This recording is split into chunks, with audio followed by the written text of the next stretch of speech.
Hello. Hello. हाँ बोलिए बोलिए। चरण वंदना गुरु जी। हाँ आपका प्रणाम स्वीकार है, आपको भी प्रणाम। गुरु बोलिए जी बोलिए। मैं दिल से बोल रहा हूँ। हाँ हाँ हाँ मुझे आपके बारे में पता चला, एक मेरे दोस्त हैं इधर, हाँ हाँ आपके शिष्य हैं, उन्होंने बताया। हाँ। मेरा कोई शिष्य नहीं है, मेरी कोई गुरु गद्दी नहीं है, मेरा कोई पंथ नहीं है, कोई धर्म नहीं है। जी जी जी। हाँ बोलो बोलो। तो गुरु जी उनसे पता लगा मुझे आपके बारे में, तो मुझे भी काफी टाइम से तलाश है कि जो सच क्या है ना जी। पर अभी तक मुझे तसल्ली नहीं हुई, न संतुष्टि हुई। मैंने मिला बहुतों से और संत महात्मा की बुक्स भी पढ़ा, मगर जो उन्होंने दिया है ना, वो मुझे अभी तक जो है ना उसका ये नहीं हुआ, कोई अनुभूति नहीं हुई और ना कुछ उस पर कुछ ऐसा लगा। अभी ऐसा है, इसमें दो बातें हैं। एक पहली बात, जो लोग कहते ना कि मुझे जो मिलना चाहिए वो नहीं मिला। हाँ जी। उसमें दो बातें, यानी एक का कहना है कि मुझे कोई धन दौलत नहीं मिली, यानी परमात्मा मिल गया, लेकिन परमात्मा फिर अगर है तो मुझे धन दौलत भी मिलनी चाहिए। और दूसरी बात ऐसी है कि कोई बोलते धन दौलत की कोई जरूरत है, मुझे परमात्मा मिला बस हो गया। तो अभी ऐसे है तो दो प्रकार के लोग मैंने आपको बताए। एक को परमात्मा चाहिए और एक को परमात्मा इसलिए चाहिए कि वो मुझे धन दौलत देने वाला चाहिए। अगर परमात्मा भी मिल गया, अगर धन दौलत नहीं मिल गई तो परमात्मा झूठा, बराबर। तो ये बात है ना, यहाँ देखो परमात्मा ये किस लिए है। हम मनुष्य चोला जो मिला है हमें, वो धन दौलत कमाने के लिए नहीं है, वो तो है ही, वो तो सभी उसलिए करते हैं ना, वो तो संसार है, वो तो करना ही पड़ता है बाल बच्चों के लिए, बीवी के लिए, और वो सभी करते हैं। लेकिन ऐसा तो नहीं ना सभी करते हैं तो परमात्मा के लिए करते हैं क्या। तो ये मुझे इतना ही कहना है कि संसार ये भाग अलग है और परमात्मा ये भाग अलग है। हमको जो मनुष्य जन्म मिला है वो परमात्मा पाने के लिए मिला है, बराबर। और जिसको परमात्मा की जरूरत नहीं है वो पैसा कमाते हैं और मिल भी जाता है उन्हें, जैसे कष्ट करे वैसा पैसा भी मिल जाता है। ये तो बात बराबर है कि नहीं। लेकिन ऐसा नहीं है कि मुझे परमात्मा मिल गया तो मुझे बहुत बड़ी धन दौलत मिल जाएगी इसलिए मुझे परमात्मा चाहिए, तो फिर ऐसा परमात्मा नहीं होता। या इसीलिए ये इस कारण के लिए परमात्मा नहीं होता। ये मनुष्य जन्म का, जीवन का ये उद्दिष्ट नहीं है, बराबर। धन दौलत के लिए परमात्मा पाना, परमात्मा पाना ये मोक्ष के लिए होता है। और ये जो संसार होता है ना, ये हमारा मरते दम तक, बराबर। लेकिन मरने के बाद वाली यात्रा के लिए हमें परमात्मा चाहिए, मोक्ष के लिए परमात्मा चाहिए, यानी मरने के बाद वाली यात्रा के लिए। हाँ बोलो बोलो। गुरु जी ऐसा है कि जैसे मैं महसूस करता हूँ कि ठीक है, हरे कोई जो है ना इस दुनिया में दुखी है, और हरे कोई शांति और सुख की तलाश में। और कहते हैं कि सबसे बड़ा सुख और शांति जिसको हम परमात्मा कहते हैं उसके मिलन से है। जब हमें मिल जाता है तो हमें जो है ना अपने अंदर ही सब कुछ मिल जाता है, तो हमें बाहर की जरूरत नहीं पड़ती है। मगर जब तक हम अंदर से खाली हैं, अंदर भी कुछ नहीं है, अंदर भी अंधेरा है, बाहर भी अंधेरा है, तो जो है ना फिर जो है ना इंसान जो है ना, जो मैं अपने से तो थोड़ा जो ना हैरान परेशान हो रहा है। कोई ऐसा हमें मिले कि जो ऐसा सहारा मिले, कोई अपना मिले, है ना जी। ऐसा अकेलापन सा जैसे महसूस होता है। अभी बात बराबर है, मैंने वही कहा ना कि अगर संसार भी करना है, मुझे बहुत बड़ी धन दौलत भी कमानी है और साथ साथ शांति भी चाहिए, तो ये असंभव है। एक पूरब है और एक पश्चिम है। जहाँ भी पैसा धन दौलत होती है वहाँ सुख होता ही नहीं, वहाँ दुख ही दुख होते। हाँ, लेकिन मान बढ़ाई जरूर होती है, बराबर। लेकिन शांति और मान बढ़ाई ये दोनों भी अलग अलग रास्ते हैं जी। तो मैं वही कह रहा हूँ, ये धन दौलत का चक्कर छोड़ दो। पहले प्रामुख्य में क्या बोलते हम, पहले इसको प्रेफरेंस दो कि परमात्मा मिलना चाहिए जी। एक बार परमात्मा मिल गया, बाद में फिर धन दौलत मिले या ना मिले जी। और मैं 100% कहता हूँ, जब परमात्मा मिल जाता है ना जी। फिर तो धन दौलत की बात ही नहीं वो करता, क्योंकि वो संसारी बातें फिर उससे छूट जाती है माने उसका अट्रैक्शन नहीं रहता, उसके लिए आकर्षण उसका नहीं होता। मिले मिले मिले, नहीं मिले, बस वो अपना काम काज करता है, फिर उसमें सफलता मिले या ना मिले उसे वो खुशी होती है कि बस मुझे परमात्मा मिल गया ना, मेरा जो मनुष्य मुझे चोला जो मिला है उसका सार्थक हो गया, मेरा जीवन का सार्थक हो गया, मेरा मनुष्य जन्म जो मिला है परमात्मा पाने के लिए मेरा जीवन सार्थक हो गया, मनुष्य जन्म सार्थक हो गया। तो अगर समझो धन दौलत में ही परमात्मा होता, अगर धन दौलत में ही शांति होती तो फिर लोग रुकते क्यों नहीं है? जिसके 2 बंगले वो बोलते मेरे 4 कब हो जाएंगे, वो बढ़ते ही है ना उसका, और उसको एंड नहीं ना, बराबर के नहीं। तो धन दौलत में कोई एंड नहीं, लेकिन परमात्मा में एंड है। परमात्मा में एक बार परमात्मा पा लिया तो पूरा एंड ही हो जाता है, फिर तो धन दौलत मिले या ना मिले उसके लिए ये, लेकिन परमात्मा पा लिए, परमात्मा मिल गए और धन दौलत नहीं मिली तो फिर उसको परमात्मा ही समझ में नहीं आया।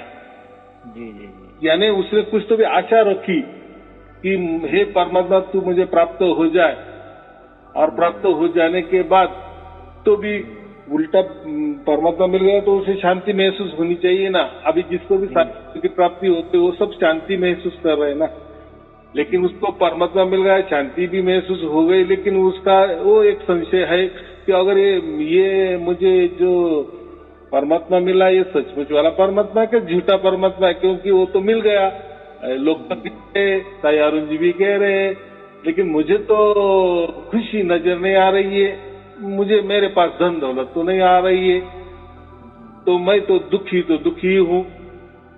तो ये बात अलग है, तो ऐसा नहीं हो सकता, बराबर। एक आप तय करो, आपको धन दौलत चाहिए या परमात्मा चाहिए, लेकिन परमात्मा मिलना माने ही धन दौलत मिल जाएगी ये नहीं, एक ऑप्शनल हो जाता है, मिले मिले मिले, नहीं मिले नहीं मिले, अब सब तेरा ही तेरा है, मैं भी तेरा।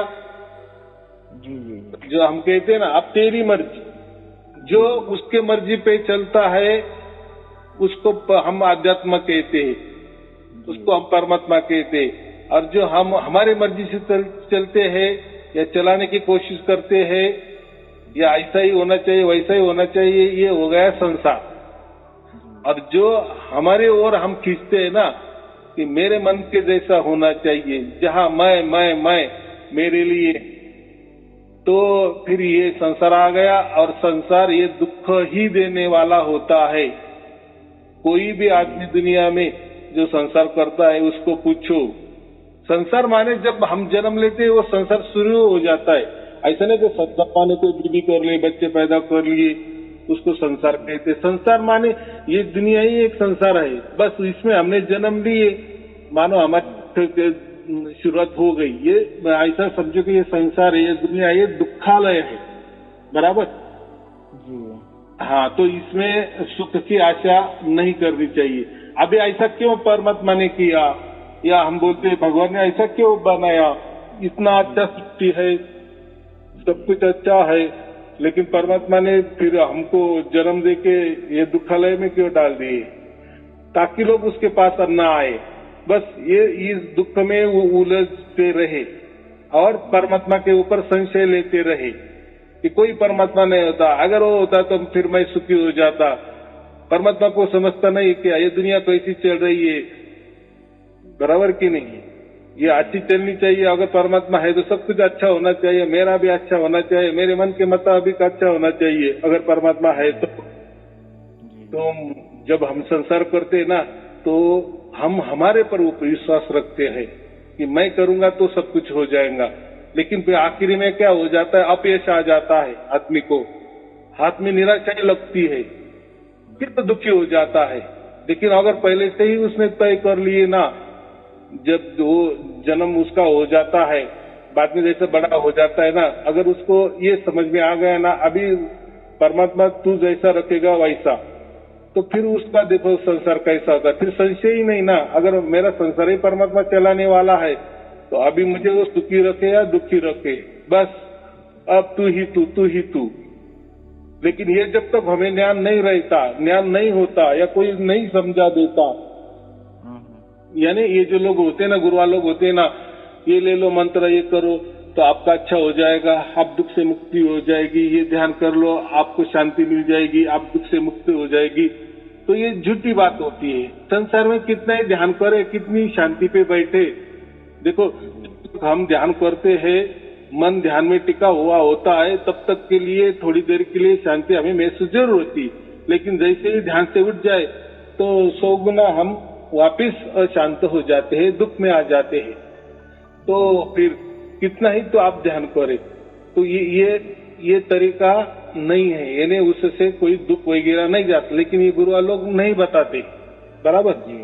तो हर गुरुआ एक तो मंत्र तंत्र देता है, ये मंत्र ले लो, ये इससे आपका संसार सुखी हो जाएगा, या ऐसा ध्यान करो आपका संसार सुखी हो जाएगा, मेरी पूजा अर्चा करो आपका संसार सुखी हो जाएगा, ये धर्म धारण करो आपका संसार सुखी हो जाएगा, ये पंथ धारण करो आपका संसार सुखी हो। लेकिन इसमें नहीं हो सकता, कभी भी नहीं हो सकता, हुआ भी नहीं।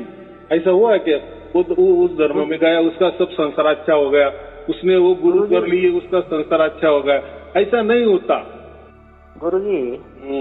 ऐसा है कि थोड़ा जो है ना, मैं आज तक कुछ संत महात्मा से संपर्क में आया, उनसे भी कुछ दीक्षा ली, मगर ऐसा है कि जैसे आप कह रहे हैं ना कि कुछ जो हमें प्राप्त नहीं हो रहा है, जिसकी हमें खोज है, मेरी तो यही है कि मुझे खोज है कि सच क्या है, क्या जिसको हम परमात्मा कह रहे हैं। इस दुनिया में इतना शोर शराबा है, हर एक को कह रहा है यार परमात्मा ऐसा है, हम देंगे, हम बताएंगे कैसा है, हर एक कोई अपने अपने इसको बड़ा कह रहा है, मगर ऐसा है कि मुझे उन चीजों कोई संतुष्टि ना हो रही है। मैं चाहता हूँ कि जो है, जो अगर परमात्मा खुद जो है ना हमें महसूस कराए, कुछ अनुभूति होए, कुछ अपने आप को पता लग जाए कि नहीं ये जो दुनिया कुछ और कह रही है और हकीकत में कुछ और है। अगर मुझे ये बताओ, अगर जो गुरुआ लोग बोल रहे हैं ना, ये हमारे मंत्र से आप सुखी हो जाएंगे, हम जो आपको बंधने लगा रहे हैं या हमारे कहे के मुताबिक आप चले तो आप सुखी हो जाएगा, ऐसे ध्यान करो तो आप सुखी हो जाएंगे, तो उनको देखो ना, पहले आप उनको तो देखो, उनके प्रवचन सुनो, तो वो खुद ब खुद दुखी है ना। हाँ जी। क्यों, कैसे दुखी है? वो शिष्य बढ़ाने की उनको क्यों लालसा है? लालच ही नहीं होनी चाहिए ना। अगर जो बंदा कह रहा है कि मेरे पास आ जाओ मैं परमात्मा दे दूंगा, माने इसके पास परमात्मा है, इसलिए ये बता रहा है ना कि मेरे पास आ जाओ मैं परमात्मा दे दूंगा, बराबर। आपके पास पैसा है, बराबर, और किसी को उधार चाहिए, अगर आपके पास पैसा है तो आप बोलेंगे हाँ मेरे पास आ जाओ मैं आपको पैसा दे दूंगा। ऐसा क्यों आपने कहा? तो आपके पास सचमुच में पैसा है, इसलिए आप बोल रहे हैं ना कि आ जाओ मेरे पास, मैं आपको पैसा दे दूंगा उधार, बराबर। लेकिन आपके पास नहीं है तो आप उसको क्या बोलेंगे, अरे भाई मेरे पास ही नहीं ना। लेकिन ये गुरुआ लोग तो ऐसा नहीं कहते ना, वो तो बोलते परमात्मा हमारे पास है, माने परमात्मा इनको प्राप्त हुआ है, ऐसा इसका अर्थ होता है ना, सीधा अर्थ होता है जी।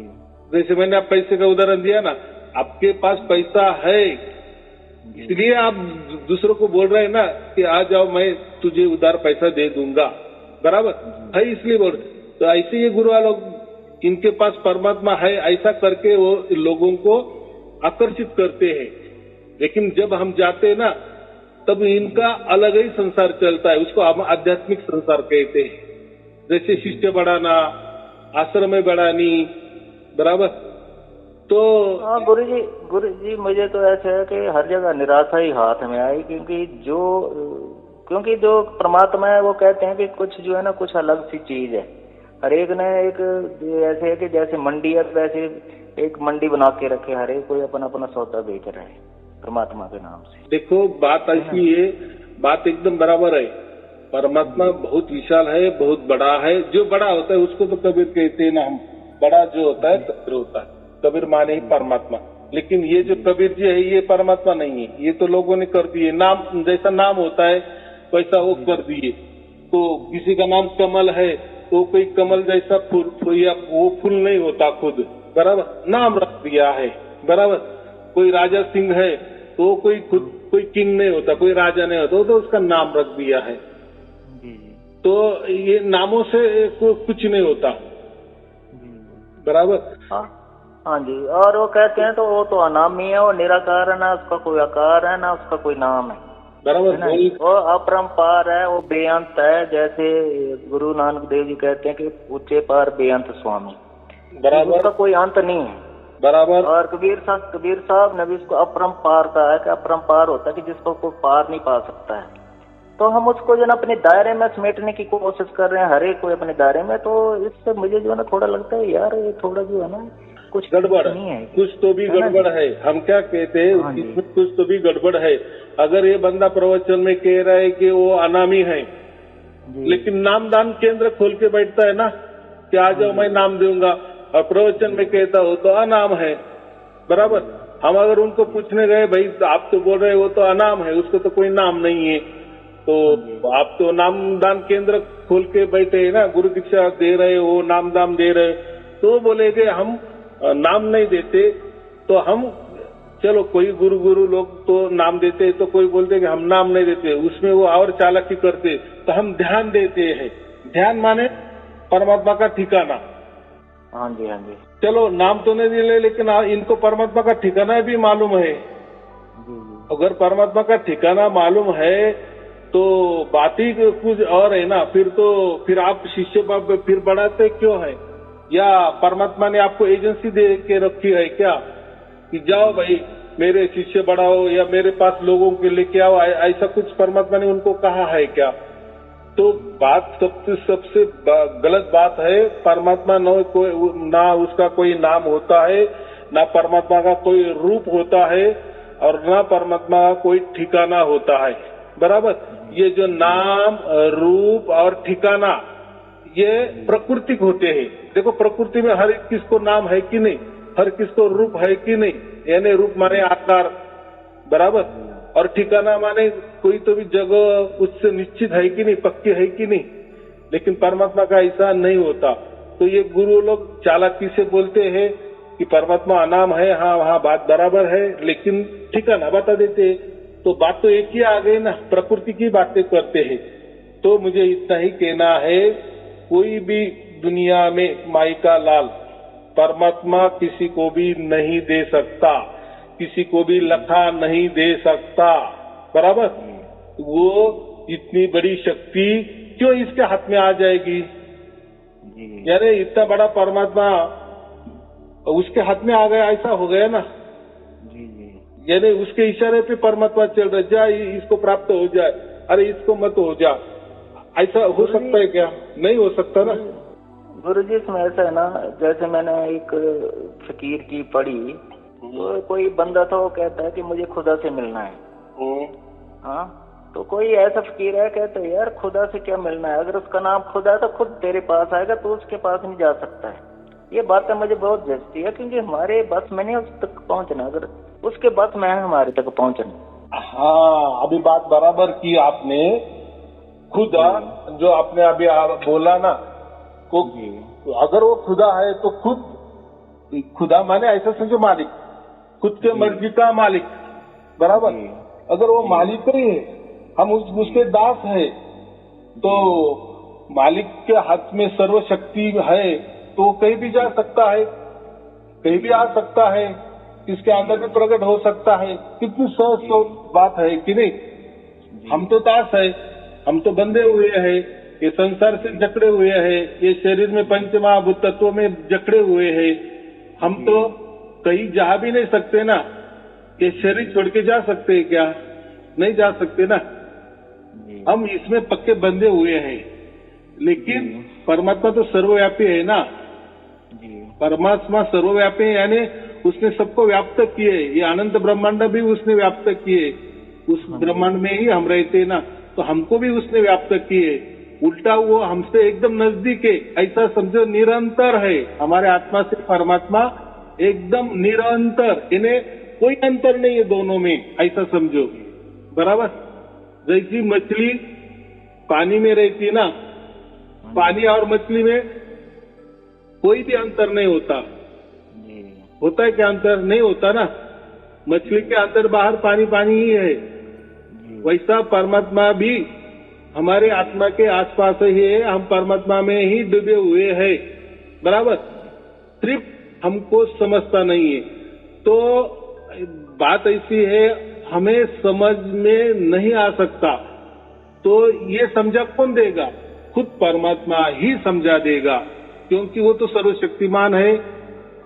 बराबर, सर्वज्ञ है, सर्व ज्ञान है उसको, कि ये मेरा बच्चा है, ये मेरा बच्चा आत्मा है, इसको कोई ज्ञान नहीं है। हाँ, इसको संसार का ज्ञान होगा, लेकिन इसको मेरा परमात्मा, यानी संसार के परे न परमात्मा। उल्टा संसार तो उसने निर्माण किए है, अनंत ब्रह्मांड उसने बनाए हैं, निर्माण किए हैं। चलाने को दूसरों को दिए, वो बात अलग है। बराबर, लेकिन वो जो है वो तो हमारे पास आ सकता है ना, वो ही हमारी पहचान देता है। परमात्मा ही हमको उसकी पहचान देता है। हम नहीं पहचान सकते परमात्मा को, यानी उतना दायरा हमारा नहीं है। हम हद में हैं, परमात्मा बेहद है। बराबर, हम सीमा में है, परमात्मा असीम है। हाँ जी, हाँ जी। गुरु जी, इसमें ऐसा जैसे श्री कृष्ण जी कहते हैं कि वो जो है वो मन, बुद्धि और इंद्रियों की पहुंच से परे है। बराबर, अभी हम जो ना मन, बुद्धि और इंद्रियों की हद में है, तो हम उसको कैसे समझ सकते हैं? बराबर के मैं तो वही कहता हूँ ना, बाजू मकान है, बाजू में मकान है, उस घर में क्या चल रहा है ये भी हम नहीं समझ सकते। सही है जी, जी जी। तो बात ऐसी है, यानी हम पक्के बंधे हुए हैं ना, लेकिन परमात्मा तो सर्वव्यापी है ना जी। परमात्मा तो सब जगह जा सकता है ना। देखो, समंदर है, समंदर में मछली है। बराबर, समंदर तो मछली के अंदर बाहर है कि नहीं, लेकिन एक मछली पूरा समंदर तो नहीं घूम सकती ना। जी जी, है, घूम सकती है क्या? उसने तय कर लिए कि चलो मैं तो समुद्र में रहती हूँ, पूरा समंदर घूमेंगे। तो समंदर कितना विशाल है, कितना विशाल है।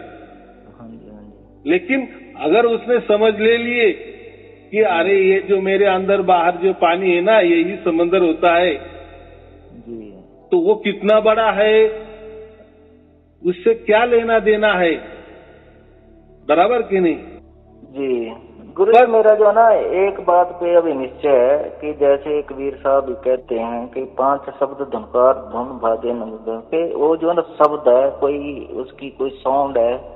और ये गुरु नानक देव जी कहते हैं कि शब्दे धरती शब्दे आकाश, शब्दे शब्द भया प्रकाश, सगली सृष्टि शब्द के अच्छे नानक शब्द घटक है। हर एक के अंदर है वो जो धुन है, जिसको हम धुन कहते हैं, शब्द कहते हैं। और जिसने भी यही कहा कि first it was bird, bird was with God, then bird was God.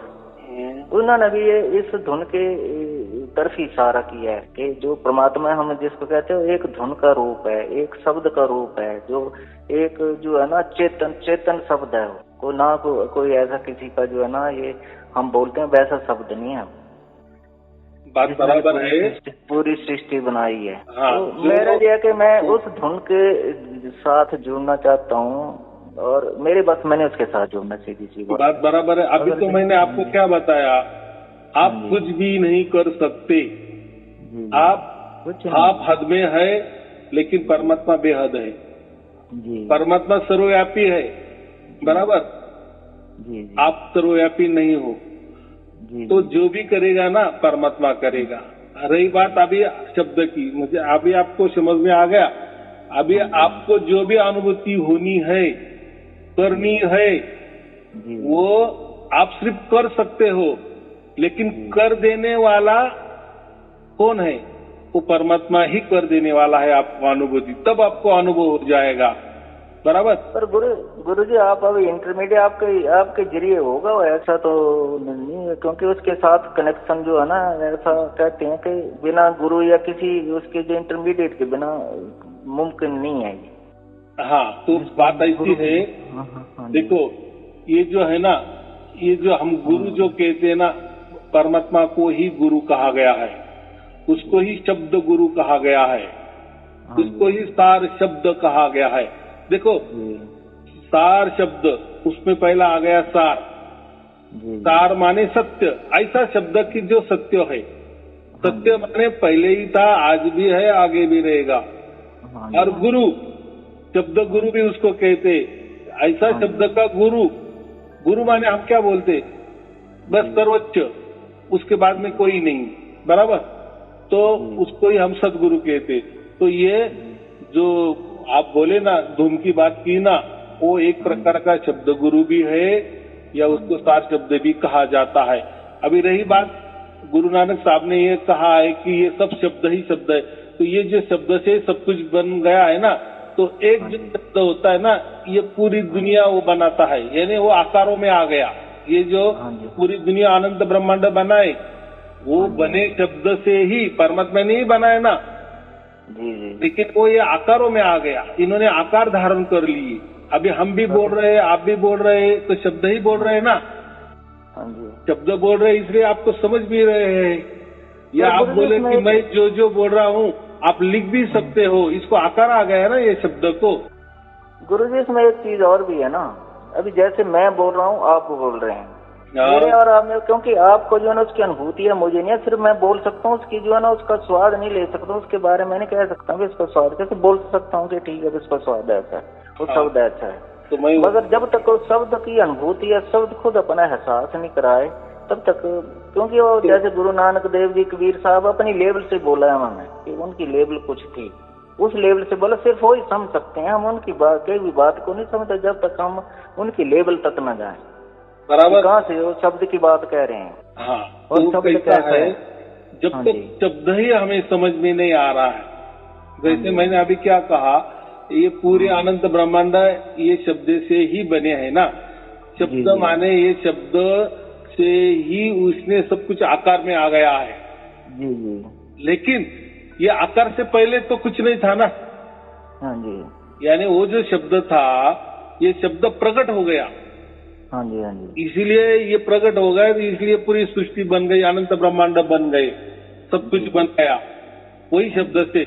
लेकिन जो मूलतः शब्द है, वो जो शब्द गुरु है, या वो जो सार शब्द है, तो वो तो सर्वव्यापी है ना।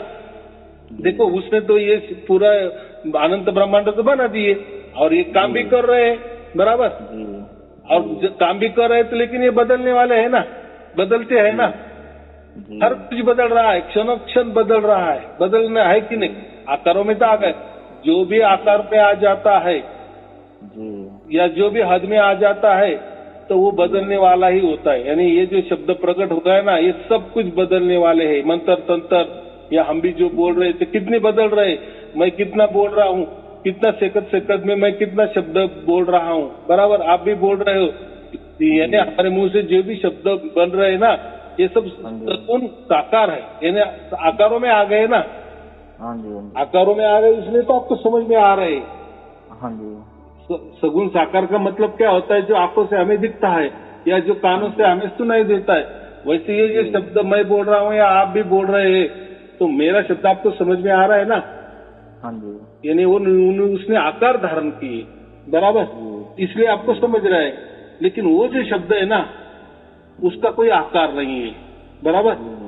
और वो कोई उसका निराकार भी नहीं है। वो निराकार माने शून्य, कुछ भी नहीं। तो कुछ भी नहीं है, तो देखो एक सगुण और एक सगुण साकार होता है, और एक निर्गुण निराकार होता है। बराबर। लेकिन परमात्मा हम क्या बोलते, परमात्मा सगुण साकार और निर्गुण निराकार के परे है। यानी ये जो सगुण जो है, ये आकारों में परमात्मा नहीं है। ये यहाँ बात तो आ गए समझ में। और निर्गुण निराकार, निर्गुण निराकार माने कुछ उसका आकार नहीं है। निर्गुण, कुछ गुण भी नहीं है। गुरु जी इसमें एक चीज और है ना, अभी जैसे आप कह रहे हैं कि आकार की बात है ना, वो मैं भी समझ रहा हूँ, क्योंकि जैसे हर एक के अंदर वो शब्द है ऐसे, मगर वो गुप्त में है। क्योंकि हम देखते हैं जैसे कि जिसको हम अपना रूप समझते हैं, आकार समझ रहे हैं, और जब वो शब्द या कोई चीज निकल जाती है हमारे जिस्म से, वो जो है डेड हो जाती है। बराबर की नहीं? तो ये है कि वो कौन सी ऐसी चीजें निकल जाती है, हमें दिखाई नहीं देती है, कहाँ जाती है, क्या है, कुछ हमें उसके बारे में कोई ज्ञान नहीं है अभी तक। तो देखो, आपने तो आपकी बात की कि मेरे से कौन सी ऐसी चीज निकल जाती है, लेकिन अभी वो तो हमारे अंदर है ना, उससे हम बोल रहे, चल रहे, सब कुछ समझ रहे, विचार कर रहे, कल्पना कर रहे, तर्क कर रहे, बराबर। लेकिन मैंने आपको कह दिए कि वो कैसा है, तो आप तो आपके शरीर का तो फोटो दे सकते हो, शरीर का आकार भी बता सकते हो, लेकिन मैं वो नहीं बोल रहा हूँ। मैं ये बोल रहा हूँ कि जो आपके अंदर जो बोल रहा है ना, उसकी तस्वीर बनाओ। तो आप वो बना सकते हैं क्या? नहीं बना सकते। नहीं बना, तो वो सगुण है क्या? आकारों में है क्या? जो वस्तु आपके अंदर है, जो हम उसको आत्मा कह रहे हैं, है क्या वो? उसका आकार है क्या? नहीं है ना। आकारों में कोई छुपा है क्या वो कहीं? तो भी आप बता सकते हो, हाँ यहाँ है, ये मेरे हृदय में है, या मेरे कंठ में है, मेरे नाभि में वो है। नहीं बता सकते, मालूम ही नहीं ना आपको, बराबर? नहीं गुरु जी, कुछ तो भी है। जिस शक्ति से मैं बोल रहा हूँ, जिस शक्ति से मैं देख रहा हूँ, सब कुछ महसूस कर रहा हूँ, तो मैंने वही कहा ना कि आप उसका आकार दिखाओ कैसा है, तो आप बोले मैं आकार उसका नहीं बता सकता, बराबर। और वो नहीं है ये भी आप नहीं कह सकते, और वो है तो इसलिए तो आप बोल रहे हैं ना। जैसा कोई मुर्दा होता है तो उसमें तो जान चली जाती है ना। यानी मतलब क्या है, हम जो भी बोल रहे, चल रहे, हमारे अंदर वो है, लेकिन हम उसका आकार वो कैसा है वो ड्राइंग नहीं निकाल सकते, नहीं बता सकते, ना कल्पना से भी नहीं, या कोई विचारों से भी नहीं तर्कों से। तो अगर ये हमारे अंदर वाला आत्मा का हम कुछ भी किसी को नहीं बता दे सकते हैं, ना उसका ठिकाना भी बता सकते हैं, ना उसका क्या नाम है ये भी आपको मालूम नहीं है, वो कैसा दिखने में है वो भी आपको मालूम नहीं है, लेकिन कार्य तो कर रहा है ना। आपका पूरा शरीर तो चला रहा है ना, आपका जो मस्तिष्क तो चला रहा है ना, कल्पना तो कर रहा है ना, विचार तो कर रहा है ना, यानी उस शक्ति से आपका शरीर पूरा चल रहा है कि नहीं। तो ये हो गया आपके एक शरीर की बात, लेकिन वो तो परमात्मा है, वो जो परमात्मा है उसने तो सब कुछ बनाया है, उसने तो अनंत ब्रह्मांड बनाया है, और वो भी चल रहे हैं, धल्लड़े से चल रहे हैं, नियम के अंदर चल रहे हैं। कोई किसी में टकराव है क्या? नहीं ना। तो वो कितना बड़ा होगा?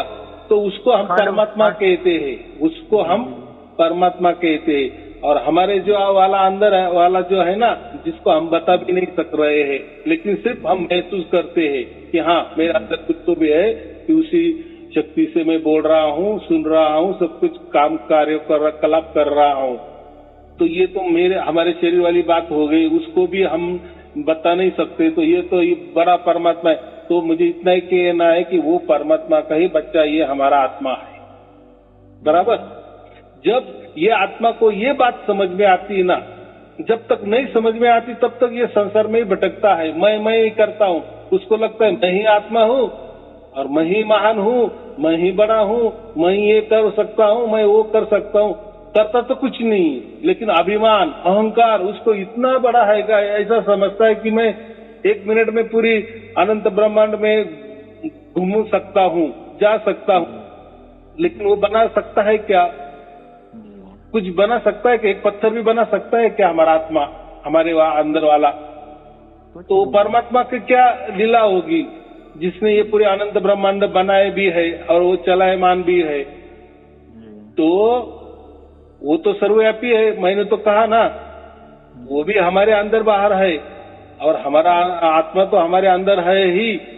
बस ये दोनों का जब मिलाप हो जाता है ना, तो हमारा आत्मा है ना, हम उसको सुरती कहते हैं। जी। और जो परमात्मा बड़ा जो है ना, अंदर बाहर हमारे अंदर भी खचाखच भरा है, उसको हम शब्द कहते हैं। तो ये सुरती जब शब्दों को पकड़ लेती है, समझ लेती है, बस काम हो गया। तो अभी हमारी सुरती तो बाहर नहीं जा सकती, हम कल्पना से बाहर उसको निकाल सकते, लेकिन वो कल्पना ही कल्पना है, झूठा है, धोखा है, बराबर कि नहीं। कोई बोलेगा कि मैं मन से बॉम्बे गया हूँ, मैं कल्पना से अमेरिका गया हूँ, लेकिन वो कल्पना हो गई, वो तो रियलिटी नहीं है ना, वो तो उसने कल्पना की। तो ऐसा ही हमारा आत्मा तो कोई बाहर नहीं जा सकता, लेकिन ये जो परमात्मा है ना, ये तो सर्वव्यापी है ना, वो तो हमारे अंदर बाहर भी है ना। तो वही उसकी पहचान हमारे आत्मा को करवा देता है। तो परमात्मा हो गया शब्द और हमारा जो आत्मा है हो गया सुरती। जब उसका मिलान हो जाता है, मिलान माने कोई वो एक नहीं हो जाते, हमारा आत्मा कोई परमात्मा नहीं बन जाता, हम आत्मा आत्मा की जगह रहते। लेकिन हमारा आत्मा को यह अनुभूति होने लगती है कि कोई तो भी मैं स्पर्श कर रहा हूँ, किसी की भी सानिध्य में मैं हूँ, किसी का मैं स्फुरन अनुभव कर रहा हूँ। वो जब अनुभव करने लगता है, इसके पहले उसने नहीं किया था, वो परमात्मा का वो जो शब्द है ना, उसका वो अनुभव करने लगता है, उसको ही सार शब्द कहा जाता है। तो परमात्मा की अनुभूति हो सकती है, उसका स्पंदन, जो परमात्मा का स्पंदन हम अनुभव कर सकता है। कौन? हमारी आत्मा अनुभव कर सकती है, हमारा शरीर नहीं। तो परमात्मा का स्पंदन, स्फुरन, स्पर्श हमारी आत्मा ही अनुभव करती है, बस इतना ही हो सकता है। माने ऐसा समझो, जीते जी ये घटना घटती है और यीशु को कहते हैं कि मनुष्य जन्म का कल्याण हो गया, बराबर। बाकी को ये अनुभूति नहीं होती, तो हम वही कहते हैं उसको सार शब्द की प्राप्ति नहीं। तो अभी ये कौन करवा देता है? तो वो खुदा जो आप बोले ना, वो जो परमात्मा है ना, खुद का मालिक जो है ना, वो उसके मर्जी से हमारे आत्मा तक आ जाता है। हम तो नहीं जा सकते ना, मैंने तो कहा ना, हम तो हमारा शरीर के बाहर भी नहीं निकल सकते, जब मर जाते हैं तब भी निकलते हैं, उसके पहले तो नहीं निकल सकते ना, बराबर की नहीं। लेकिन परमात्मा तो सर्वव्यापी है ना, वो तो हमारे अंदर बाहर आ जा सकता है ना, उसकी रेंज तो हमारे तक पहुंच गई ना।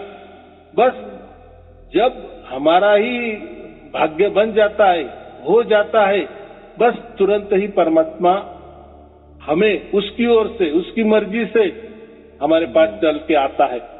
फिर उसका स्फुरन, उसका स्पंदन हम अनुभव करने लगते हैं। वो स्पर्श जो है ना, परिस्पर्श, पारस्पर्श हम अनुभव करने लगते हैं, बस उसको कहते हैं सार शब्द। बाकी क्या होता है? और जब ये घटना घट जाती है, तभी हम ऐसे समझते कि जीते जी हमें मोक्ष मिल गया, बराबर।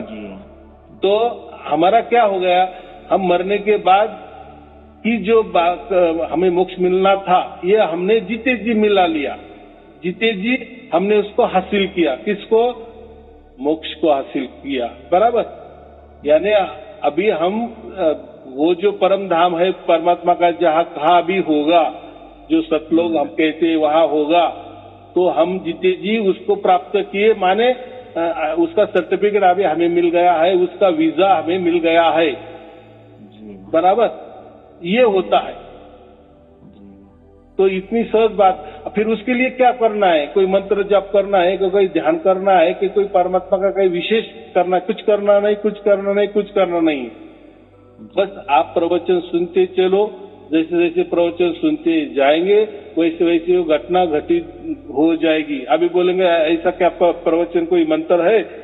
लेकिन प्रवचन कोई मंत्र नहीं है, कोई ध्यान नहीं है, कोई तंत्र नहीं है, कुछ चालाकी नहीं है, कुछ नहीं है, कुछ नहीं है।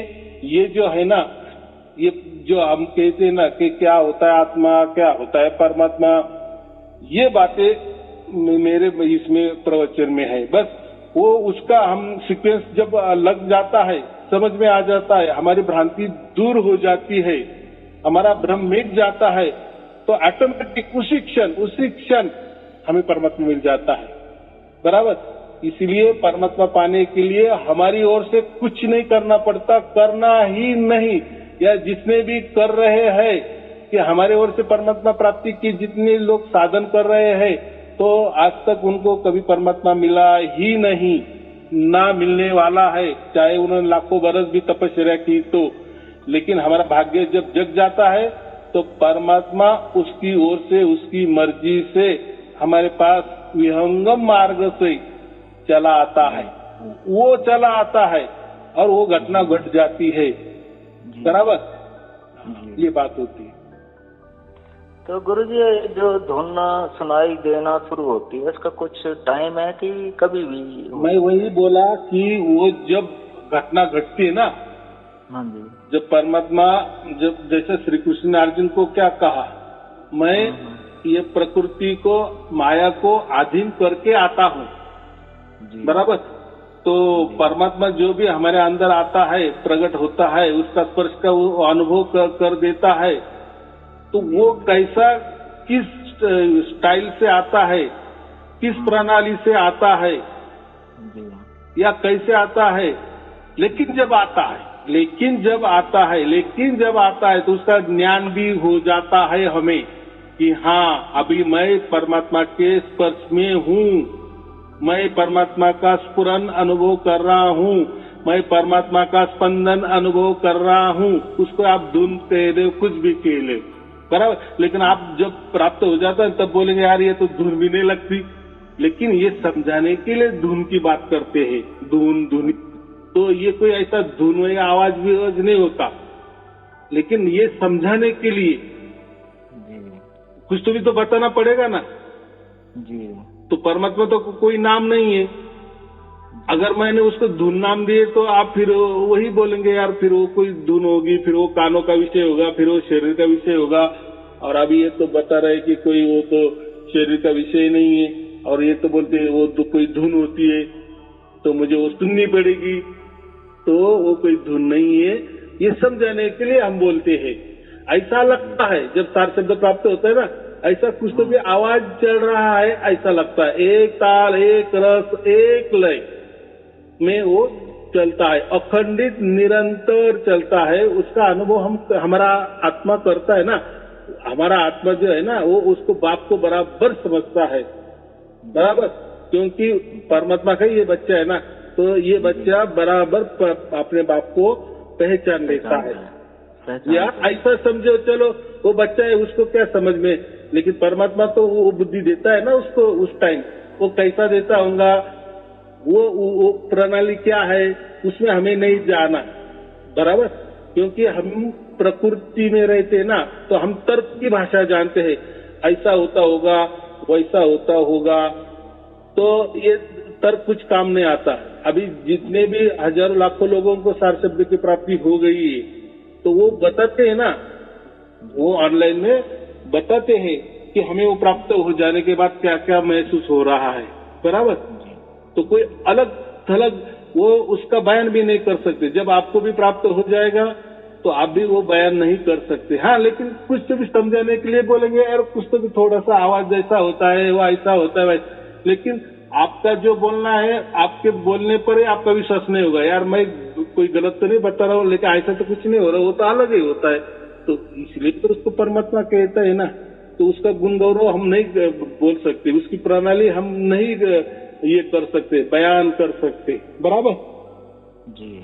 हाँ, तो हम प्रकृति में रहते हैं ना, इसलिए हम ज्यादा से ज्यादा तर्कों में जाते हैं, हमारे बुद्धि से चले जाते, लेकिन वो परमात्मा तर्कों में नहीं आता, बराबर। इसलिए हम वो बयान नहीं कर सकते। वो सार शब्द जो होता है ना, परमात्मा की जो आवाज होती है ना, वो एक अनुभव का विषय होता है।